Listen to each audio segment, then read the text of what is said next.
Welcome to ACE Engineering Academy online platform where we are having ACE Preparation League Season 2 and we have already done with this strategy part for the algorithm yesterday, and today now we are ready for the second part of it, that is important concept related with this algorithms.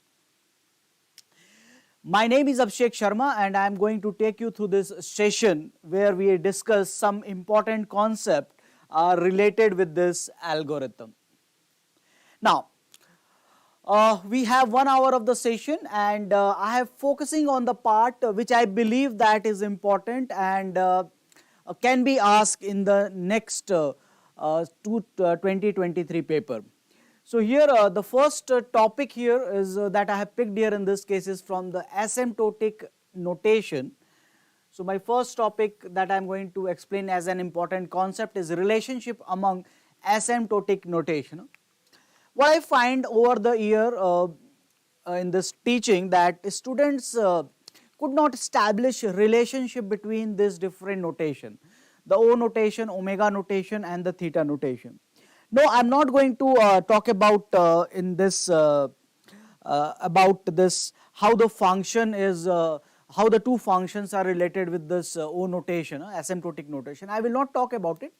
I will talk something different, that if the functions are given to you in form of notations, then can we establish some relationship and in a general case. So that I will take one form of a question here. So I will take one question and with that I will explore this topic, that how this asymptotic notations are related with each other. The second part that I have picked here in this case is the recurrence tree. Okay, now recurrence tree is a method of solving the recurrence relation. Yesterday I discussed this. Recurrence tree is for solving recurrence relation.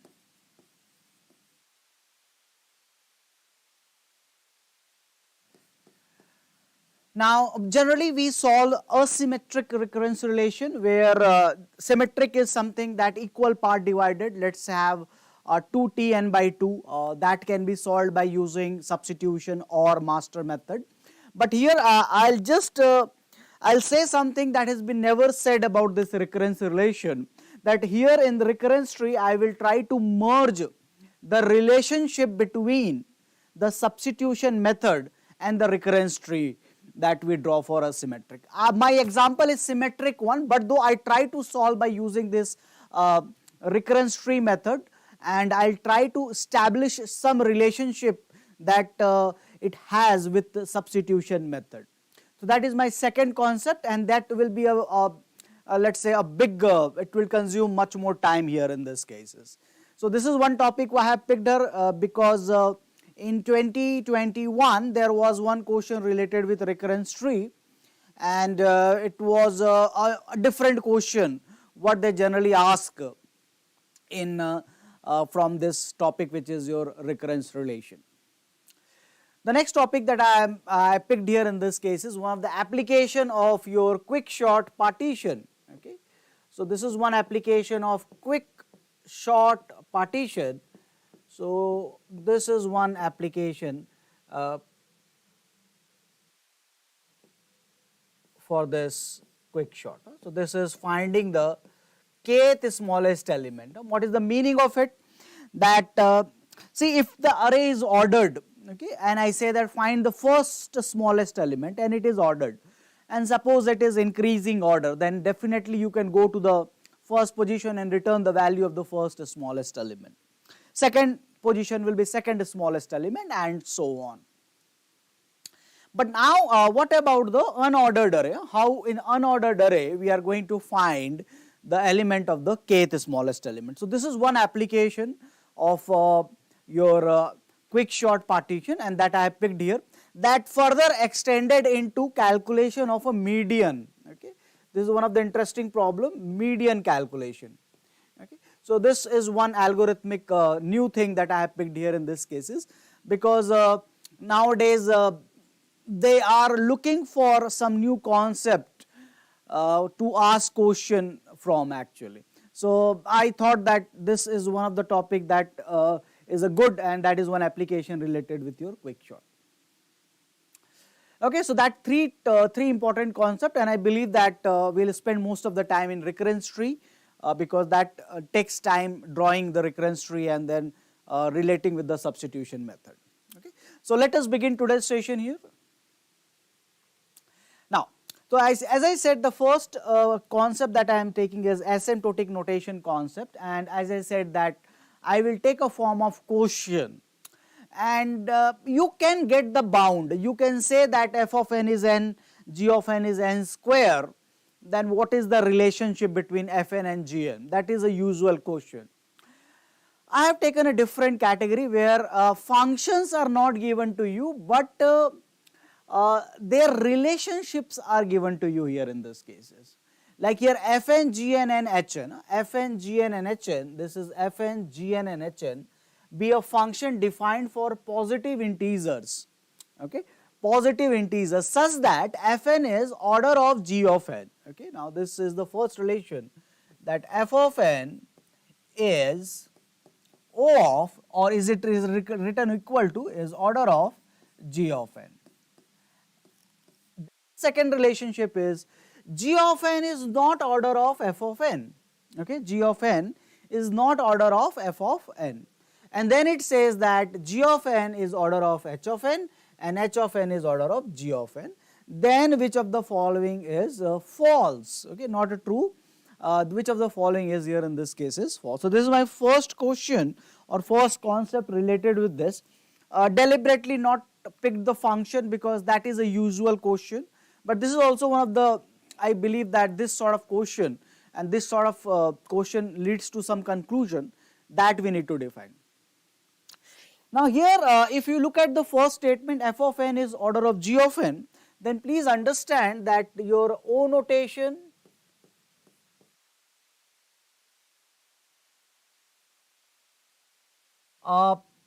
omega notations,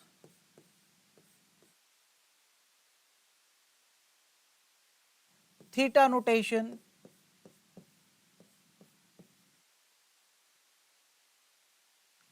small o notation, and little o and little omega notation.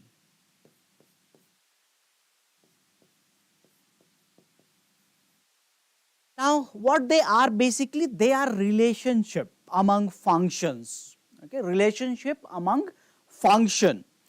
And most of the time student confused with the idea of this very basic thing, O, omega, theta, small o, little o and little omega, because the approach they have for this. Now if I say that can you compare the two number and establish the relationship, simple relationship, like a number that the relationship is less than or equal to, greater than or equal to, exactly equal to, less than and greater than. Can you make the relation is from discrete mathematics? Yes.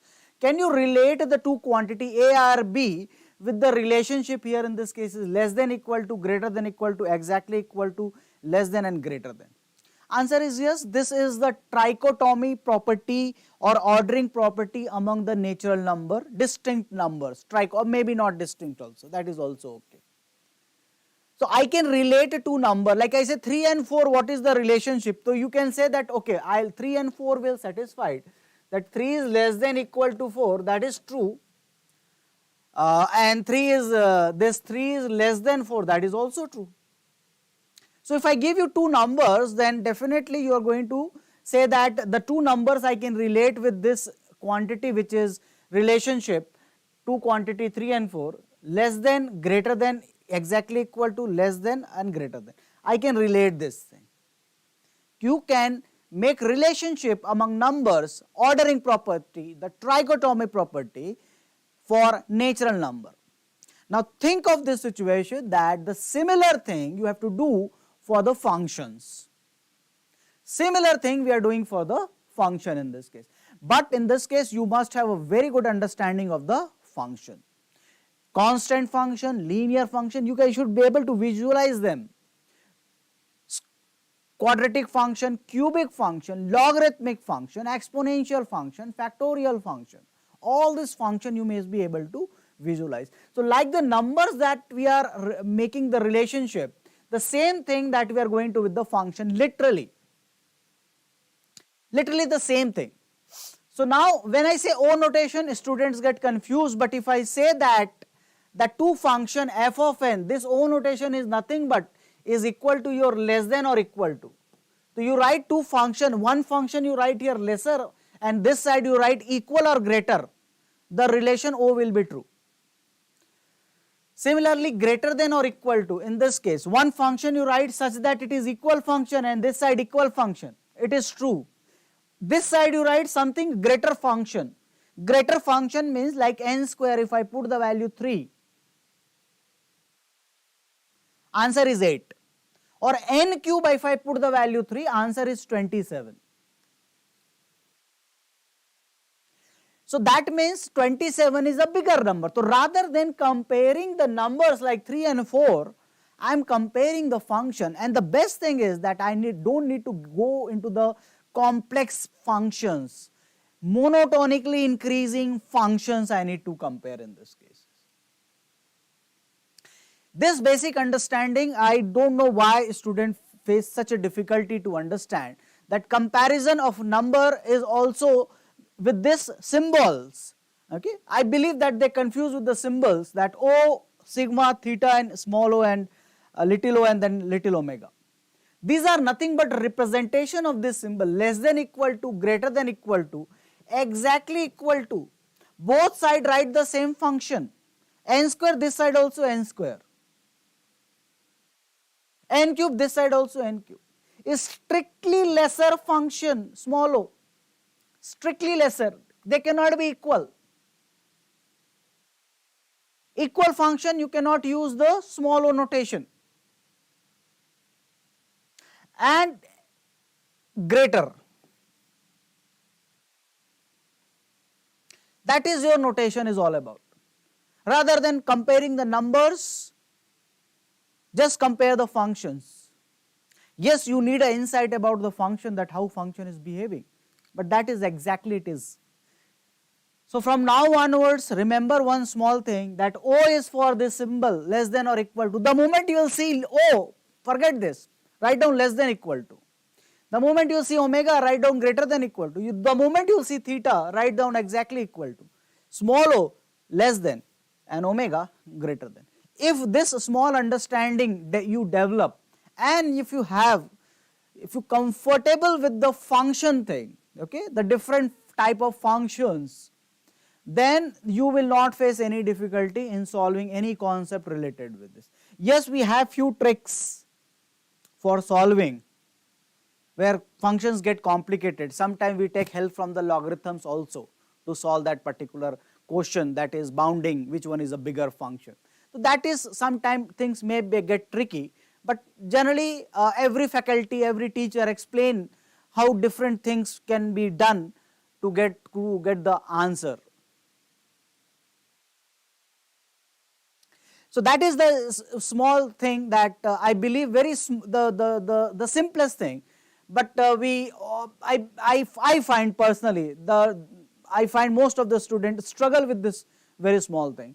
They are just notations. Second thing is the fundamental idea of the asymptotic notation, is that asymptotic notations, there are two things are there, that the larger function dominates. So in this case, n square plus n, this is the thing, that n square plus n, the larger function dominates, because when we do the analysis behavior of the program, we always see the behavior of program for n tends to infinite, means for the large values of n. Okay, for the large values of n we see the behavior, and when we say the large value of n, then the growth of this n square compared to n, if you put the value close to infinite, okay, so the difference, the growth of n square will be much more in compared to n, and that means n square plus n is considered as n square. That is the fundamental idea about this asymptotic analysis, because asymptotic analysis is not done for how your program will behave for 10 inputs, 100 inputs. It doesn't matter. What is here in this case is how the program will behave if I take the large values of n. That is the main question. So that is one part here in this case is n square plus n is equal to n. Second, the most important part is that 100 n square by 100 in asymptotic analysis. Yes, you will say that 100 n square is a bigger function because we are comparing the function with less than, equal to, greater than, equal to, exactly equal to, less than and greater than. You will say 100 n square is a bigger function. But again asymptotic analysis comes, and where you have to look at the definition part of this O notation, something you have to be careful with. You have to be careful with never compare the function based on the constant value. I know I am saying very trivial thing. I know that most of you have heard this thing, but when it comes to the application part, most of you struggle. That's why again I am saying very trivial thing in this case is that this representation is nothing but the relationship, symbols I have written. Second thing to understand, n square plus n is n square, n is ignored, and never compare the function based on the constant value. If you compare the based on the constant value and you come with this very lame argument that 100 n square is a greater function than n square divided by 100, this is not correct. Asymptotically, functions are never compared based on this constant value. Again, a very simple concept, trivial concept. Still, student finds it difficult. So here analysis is not done the behavior of 10, 100, 1000, no, n tends to infinite. The trend is set, trend is C when the n approaches to infinite, how function is behaving. And 100 n square and n square are asymptotically equal.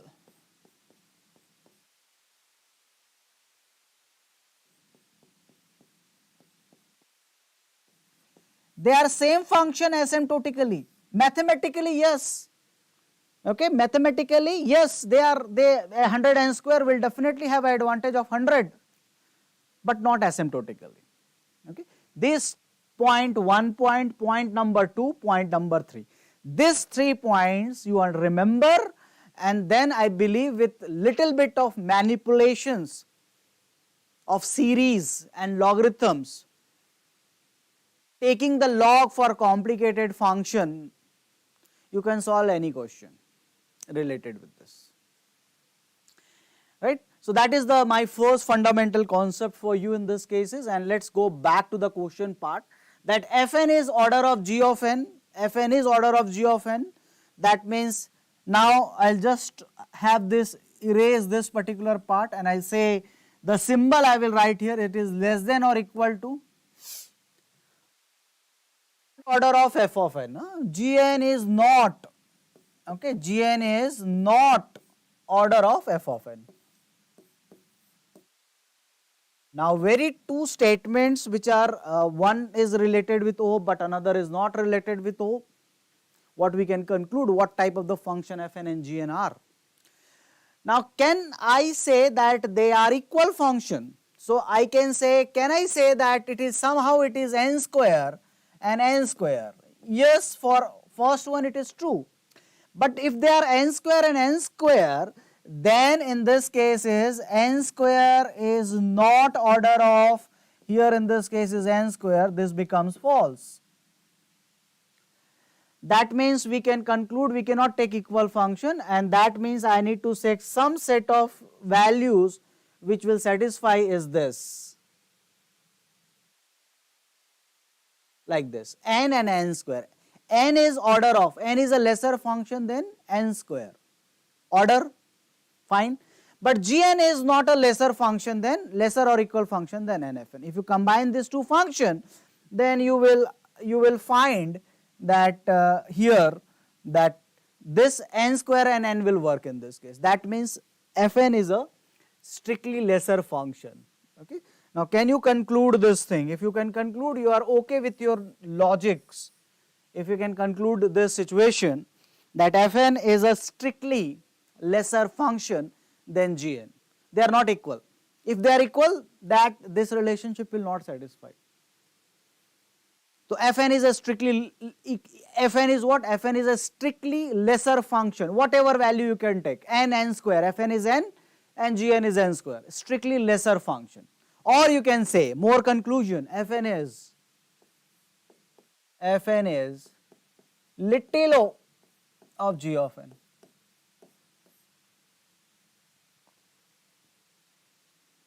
This you can say. Then there is a Gn and Hn. Gn is order of h of n and Hn is order of G of n. Now here, if they are both true simultaneously, that Fn is less than or equal to Gn and Gn is also less than or equal to Hn, sorry, Gn and Hn. Gn is less than equal to Hn and Hn is less than equal to Gn, and in this case this is only possible when Gn and Hn are equal function.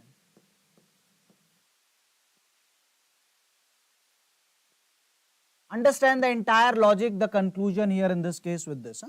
If this is there, then Fn is a strictly lesser function, but Gn and Hn is a equal function. Why? I can relate from both the direction here in this case. Then it says that Fn plus Gn is equal to order of Hn plus Hn, okay? Hn plus Hn, 2 times Hn. Fn plus Gn, Gn is a bigger function, and we know that even if you add Hn 2 times, that will become 2Hn, and constant can be ignored, and hence this statement is a true statement here in this case. The statement here in this case is a true statement.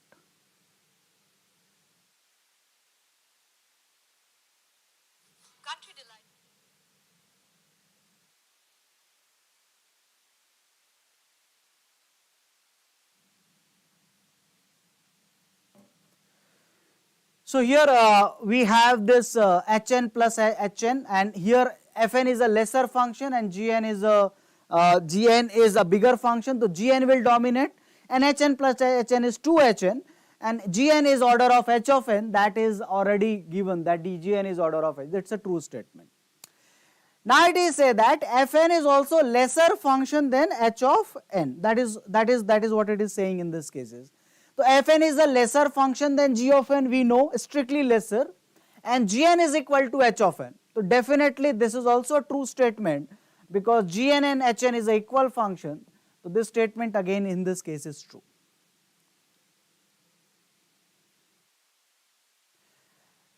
Hn is not order of f of n. H is not a lesser function. Yes, because Gn is also not a lesser function than f of n. Gn is also not a lesser function than f of n. So Fn and Gn is same. Okay, Gn is not also order of f of n, not a lesser function than f of n, and Gn Hn is same. This is also true in this cases. Now the last statement becomes only for us that may, because all the 3 statements are true, and this has to be false in this cases. Fn into Hn, okay, is not order of Gn into Hn. Now understand that I will give you example in this cases that I need to take Fn as a strictly lesser function. So Fn is n, and Gn and Hn I have to take the same function, so n square, and Hn is also in this case is n square. Now if you combine this Fn and Hn in this case, so this will become order of in this case is n cube. It is saying it is not less than, and this is written here as this. I will write in this form, negation of less than or equal to, and here Gn and Hn in this case is n square into n square. Now look at yourself, that is it true or false? That it is saying it is negation of this. This is negation of and negation of less than or equal to will be greater than. So what it is saying in this case is that n cube is a greater function than n to the power of 4. Now you can see the statement by yourself that this is not a correct statement in this case. This is not a correct statement here in this case, is that Fn and Hn is not order of Gn and Hn. Now look at this. This is the answer, that here this statement is the false statement.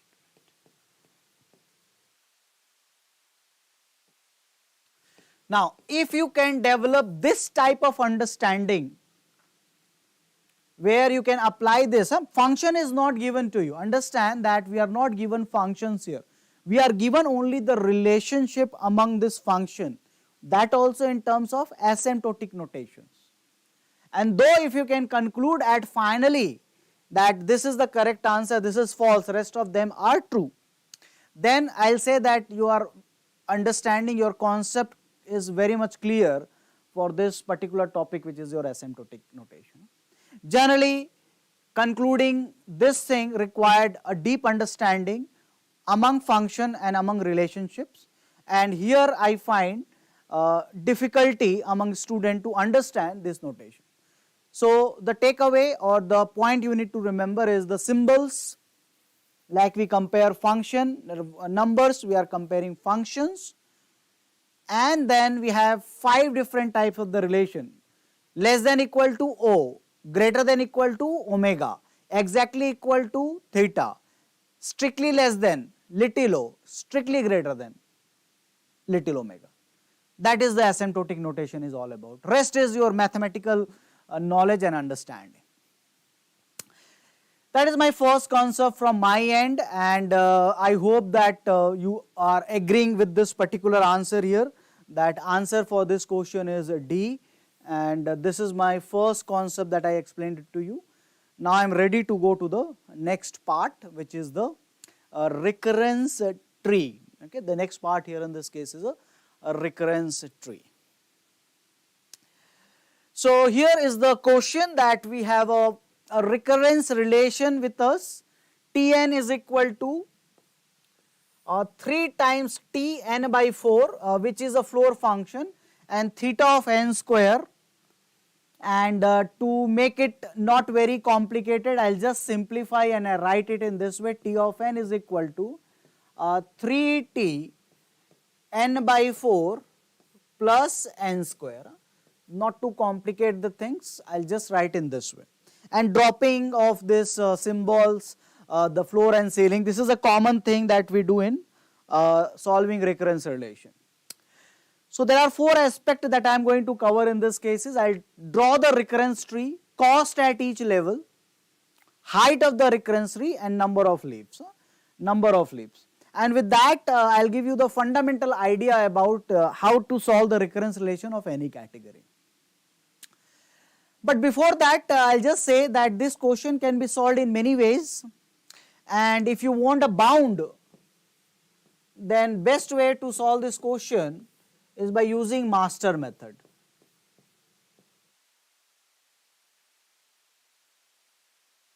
So if the question is about the bound, then master method is applicable. But if the question is about getting the exact expression, then you cannot apply the master method. We have to go ahead with the substitution. So let us begin here, but before I just solve this one, I'll just solve this particular term in the substitution method. And like here, you say that it is not required, why we are doing it, but just I will relate these 2 things, and that your understanding of the next section, which is a recurrence tree, easier for you. Okay. So that is something I am going to do in this cases. I am going to solve this thing by using this substitution method. I will write down the simplified form for this that I can work with, that is 3t n by 4 plus n square. This is my equation number 1. Let us get the equation number 2, and that will be t of n by 4 value. So t of n by 4 will be what? 3 times t n by 16, and that I will write 4 square, n by 4, and again in this cases n by 4 divided by 4, and plus here it will become n square divided by 4 square, n by 4 whole square, and this I call it as equation number 2. Let's put 2 in 1. Let's put 2 in 1. Okay. What it will give you here in this case is Tn is equal to, let's put the value 3 times, within bracket it will become 3 T n divided by 4 square plus n square by 4 square. And plus this is the value for this, plus already I have in this case is n square. So already n square is present over here. What it will become in this case is 3 square T n divided by 4 square plus 3 by 16 n square plus n square. So this is the progress that we are making here in this case. Then what we can do, we can again expand this n by 4 square, but now I will in place, I will do this, that here only I will replace 3 square, and what will be this value, 3t n divided by 4 to the power of 3 plus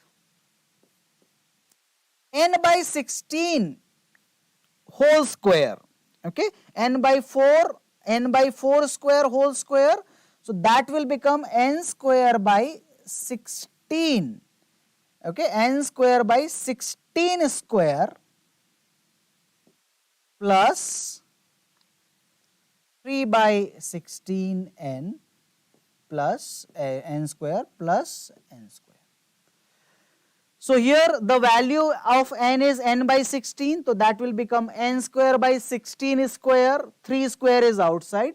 Let's open it up, and then here you will get, here in this case is 3 to the power of 3 t times n divided by 4 to the power of 3 plus, look at here, 3 square and this is 16 square. So this will become 3 by 16 whole square n square plus 3 by 16 n square plus n square. Now quite interesting, quite complicated. Yes, it is not very straightforward, and we must prepare for all this thing. We must work on the theoretical aspect. Finally we get the answer. Now notice this, that here there are two aspects is there. This is the first term, and then we are getting a series here in this case is the series terms, and this is the first term, okay, this is the first term we are getting, and this is the series terms we are getting in this cases. What we do in this substitution method next, that we guess the kth value, okay, we guess the kth value in this case, kth term. So what will be the kth term? Now what will be the kth term in this case will be this, the kth term will be, if the third term is 3 to the power 3 and this term of the series, the last term is 3 to the power 16 square, then the kth term will become 3 to the power of k t times n divided by 4 to the power of k, agree with me on this, 4 to the n divided by 4 to the power of k plus the last term, if it is 3, this is 2, so this will become 3 by 16 to the power of k minus 1 n square, and up to, I will not write other terms, 3 by 16 n square plus n square. This is how the kth term will look like. So in the steps, this is the steps that we perform forward, that is the step for we perform for the substitution. that we replace it and we get the kth term. What we do next? Then we reduce this value, okay, reduce this value to 1. So let's try to reduce this value, reduce to base condition, okay, reduce to base condition because it's a recurrence. And it will not prolonged all the way because recursion and you are diminishing the size of the input, n becomes n by 4, then n by 4 is square. So n size, the input size is decreasing. And when the input size decreases, then it will somehow go and hit the base condition, which is usually 1. So what is the base condition? N to the power of 4 to the power of k is equal to, it will become 1. That this value n to the power of 4 to the power of k, that will become in this case is 1. And with that I can say that imply n is equal to 4 to the power of k and k is equal to log of base 4 n. This is the value of k.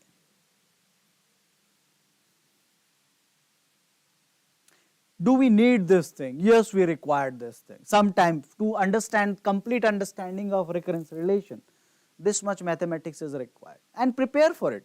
It is not something that, it's not very complicated thing. Simple thing I am solving here.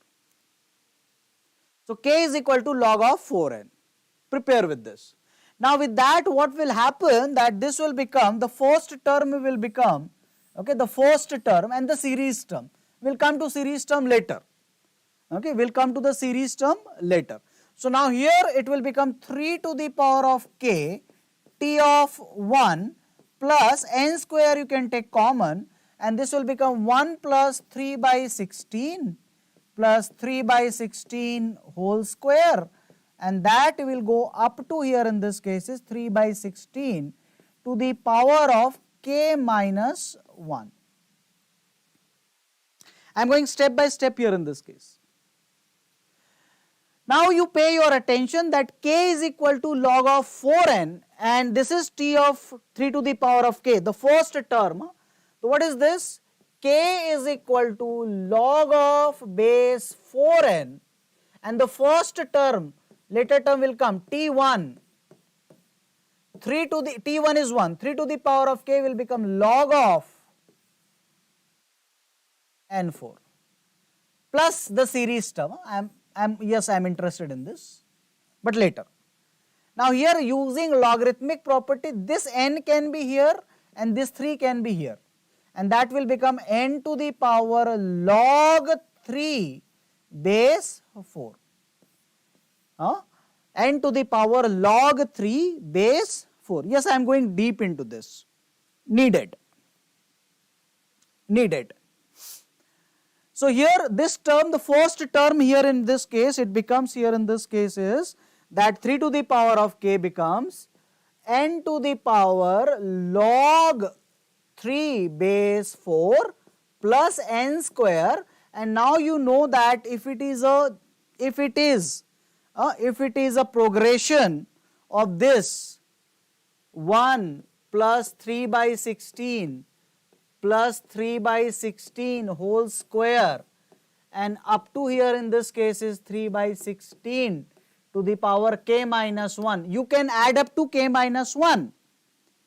But this is here r, the ratio is less than 1 and I am saying approximately, okay, I am not saying exactly. Approximately this will be equal to 1 over 1 minus 3 by 16. Now I will say where it is coming from. So it is coming from the infinite terms. So this is a k term summation and k value I know that is log of n, but I am taking the infinite sum. Even if you take the infinite sum here in this cases, the value will become 16 minus 3 and 16 by 13.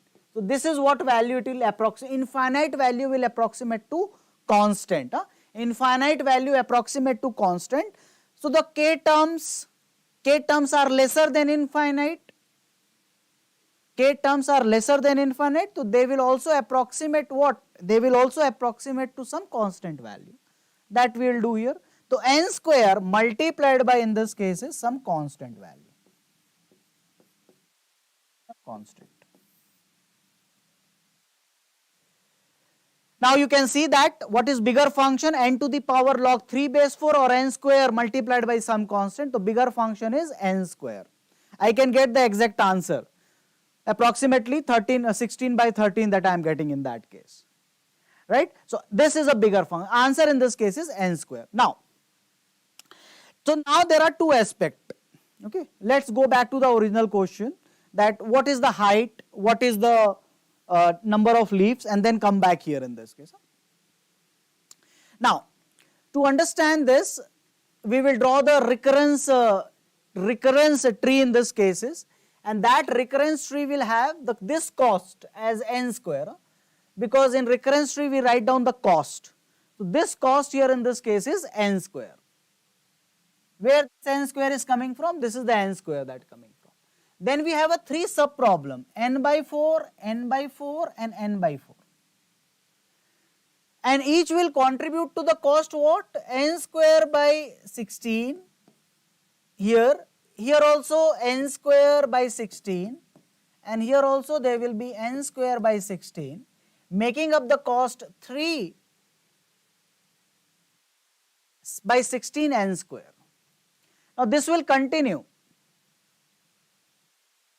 This will continue for the next level, and the cost here it will become n square by 16 square. I am not writing individual term, but here n square, to n by 16 whole square, to n square by 16 square. How many times? 1, 2, 3, 4, 5, 6, 7, 8, 9. So 9 times, and 9 times we will write here as 3 by 16 whole square by 16. Now what is my point is that you relate both the substitution method and the recurrence tree method. They are coming equally same in this cases. Finally,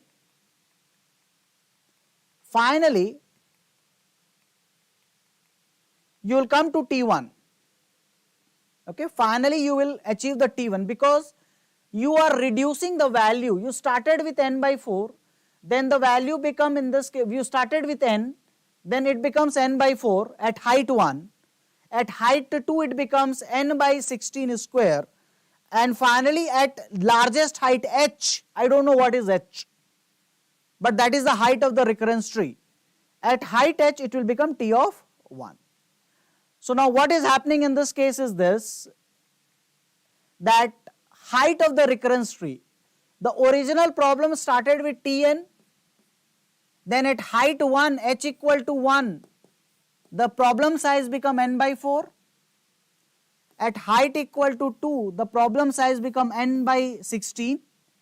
And at height h, with this analogy, okay, at height 1, look at this, at height 1, the problem, height 0, the problem size is n. At height 1, the problem size become n by 4, this n by 4 at height 1. At height 2,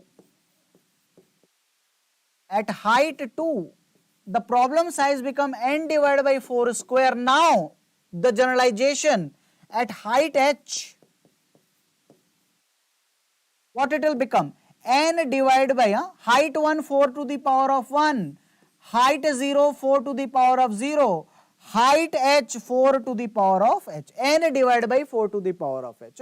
So height n divided by 4 to the power of h, we will assume that at height h it will become a leaf node. Why 1? Because it is a leaf node. And with that, n is equal to 4 to the power of h, h equal to log of base 4 n. This is the height of the recurrence tree. This one, height becomes log of base 4n. Look familiar? Look familiar with this substitution method? Okay, log of 4n. I will go back to that calculation where we have done this calculation part. Okay, I will go there and I will see that calculation, that height is log of 4n. In substitution we got the value. So this is something about the height, and height, because of this height of this recurrence tree is log of base 4n. So after that I'll relate both the methods, substitution method and this recurrence tree method. Okay, so now here n by 4, and in this case next is n by 16, and will continue to become 1, n by 4 to the power of n is t of 1, and that height is equal to 4 log of n base 4, right. So that is the height of the recurrence tree. Now number of leaves, the next part here in this case is number of leaf. How many leaves are there? Okay, in this how many leaves are there? I know the height, and now I am commenting about the number of leaf in this case. Now observation is that at root node only one node is there. At h equal to 1, height equal to 1, number of node is what? 3. At height equal to 2, h equal to 2, number of nodes are what? 3 square. So at root height 0, the number of node is 3 to the power 0. At height 1, number of node is 3 to the power of 1. And at height 2, number of node is 3 to the power of 2. 3 square. So at height h, how many nodes will be there? At height h, how many nodes? Number of node at height h, I am writing here with the same analogy, number of nodes at height h will be equal to 3 to the power of h. Yes, 3 to the power 0, 3 to the power 1, 3 to the power of 2, 3 to the power of h. What is h?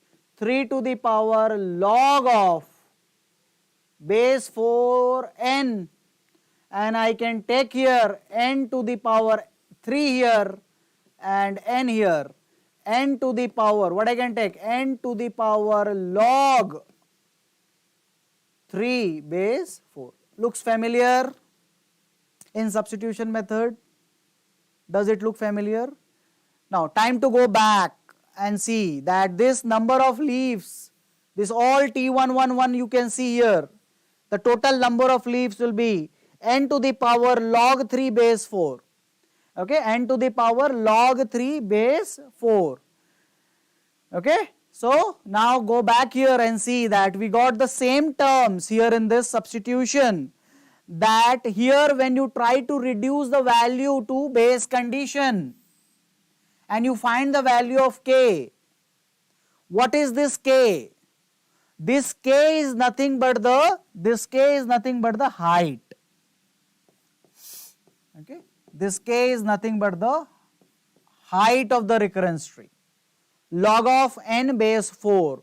That k value reducing to the base condition is nothing but the height.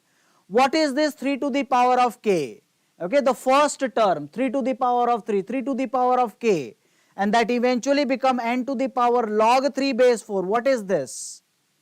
This is number of leaves. And what is this? The next term, that is nothing but the, if you look at this further, this is nothing but the cost at each level.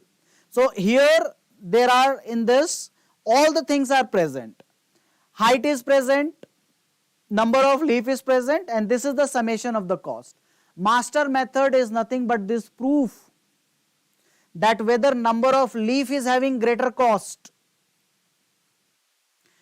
or this series that is coming here, that is the greater cost, or both are equal. Fn is a bigger function. Fn, the first case is what? Fn is a lesser function, Fn is a equal function, Fn is a bigger function. 3 cases are there.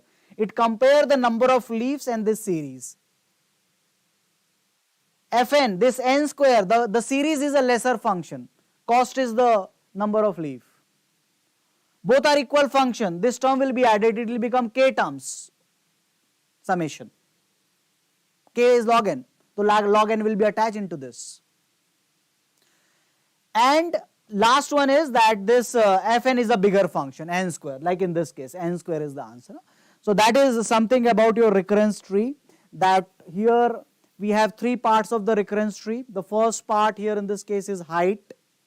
Depends, yes, it depends upon, because k value is important. This summation is a bigger function, or this number of leaves is the bigger function. Whatever the bigger function, that is your answer. In our case, n square is coming as a bigger function. So this complexity for this part here in this case is n square. That is something from my end for this recurrence tree. That is how the recurrence trees are drawn, and this is an example: height, number of leaves, and finally complexity, which is either the leaves are greater or the series are greater. Two cases. Another case is where series and number of leaves are same. Okay, so that is something about this, the second concept that we had. Quite long journey, yes, I understand that. As I told you that we spend much of the time here in these cases, but that is the entire calculation here. The last concept, let's see here in this cases, the last concept here that I am going to discuss is the whatever we can discuss in 1 hour. I believe that this is a very good algorithmic problem, the kth smallest element here in this case. So now recall the partition method, okay, the partition method of this quick shot. And partition method does only one thing, that it takes an array and a pivot value, and it places the pivot value in the correct position.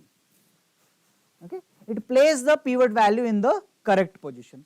So I'll just demonstrate that one, that how this partitioning work. So this is the partition that will, there are many partition technique, but this we discuss, that here the first element is the pivot part 65, and then we set up the two variable I and j. I is incremented till it find the value here in this case is greater than 65, greater than pivot, and j is decremented till it find the lesser value than 65. So 70 and 45. So increment I till you get a greater value than 65, and decrement j till you get lesser value than 45. If they are, no, I is less than j, just exchange the values here in this cases. Okay, if I is less than j, then just exchange the value. So here in this case is 70 and 45 will be exchanged. Again move forward, find the greater value, I will be switch here, and find a lesser value, 70 will come here. I is less than j, again switch it. What you are doing is this, that you are accumulating all the greater value on this side of the array, the end of the array, and you are accumulating all the smaller value at the beginning of the array. Continue, find the greater value, which is 80, find the lesser value, which in this case is 55, I is again less than j, interchange it. Continue, find the greater value 85, find the lesser value 60, I is less than j, again interchange. Again continue, I, find the greater value and find the lesser value. This time a unique thing happens, that I and j cross the boundaries. So this partitioning method stops when I and j crosses the boundary. Then the algorithm will stop. Till that it was working. If I was less than j, we are swapping. But now here it will stops. And when it stops, what it does is that it will take the pivot value, the first element, the pivot element, and exchange with the j position. Okay, exchange with the jth position. With that you can see here that this element is on the left hand side is less than 65. And this element here is greater than 65. And the best part here in this case is that 65 in its correct position.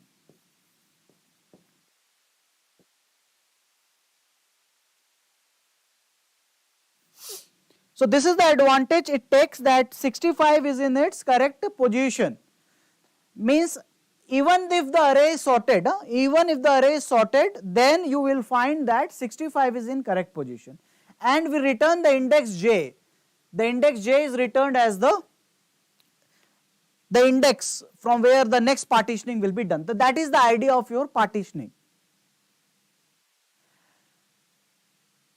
Now the point here in this case is that I will take you back here in this the previous slides, and we can use this partition method. Okay, we can use the partition method to find the kth smallest element. How?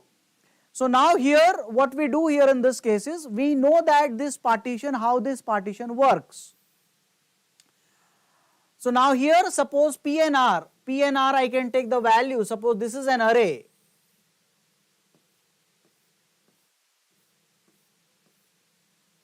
And I want to find out, let's say in this array, I will just write the index value, values are not important, 1, 2, 3, 4, 5, 6 and 7, and suppose I will take one value, in this case is 8. Index I have written, it is not value, index. Now for this array, suppose I want to find out the third smallest element, and the j partition that is here, the q value, the partition that is returning in this case is 6. Okay, partition value in this case is 6. So suppose in this case is P is 1, R is 8, and Q return here in this case is the partition part, which is 6. Q is equal to 6. Okay, Q is equal to 6. Then we are going to divide the whole array in two parts. Here in this, it will calculate the value of K. What is K? The number of element on this left subtree. So Q minus P, 6 minus 1 plus 1, and that is equal to 6. So here partition returns the value, in this case is 6. The whole array divided into two parts. One consists of 6 element, which is the value of K in this case is, okay, K, number of element on the left part, right part we haven't calculated in this case, Now, if you are looking for the, let's say, sixth smallest element in this case, if I is exactly equal to K, okay, then the pivot value is the answer. You are looking for sixth smallest element, partition has returned the value, and that is the sixth smallest element, and will return A of Q in this cases. But if you are looking for, let's say, any value which is lesser than 6, 1, 2, 3, 4, 5, 6, then suppose you are looking for second smallest element, then my size of the array reduces. Now my size is not 1 to 8, 7, 8 are discarded. And now I am going to search the element in this array, if I is less than K, that any value that you are searching, second, third, fourth, fifth smallest element, then we will call the same selection procedure with this time P as the lower bound, and upper bound will become Q, and Q minus 1, and I will remain same. Q minus 1, because we will discard the Q value. Q value we have already checked, it is not there. So now my array size shrinked. In this case is this, okay, up to this 5 value, and then if you are searching any value which is lesser than I less than K, 1, 2, 3, 4, 5, in this array it will still remain as the second, third, fourth smallest element. So here we will call A, P, Q minus 1, because already Q value has already been checked in this cases, Q value has already been checked, I is equal to K. We will check that in this, if you are searching, my array size reduces, and for this reduced array, this is still remain as that 1, 2, 3, 4, 5, 6 smallest element. The second part is the else part, and suppose here for this else part, I am looking for 8th smallest element. I am looking for, let's say, 6th smallest element. 6th smallest.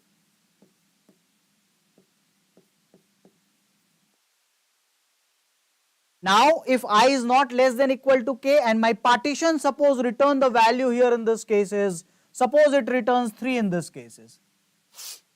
Okay. Suppose this returns here in this case is 3. then in this case is that the next partition that we are going to search is q plus 1.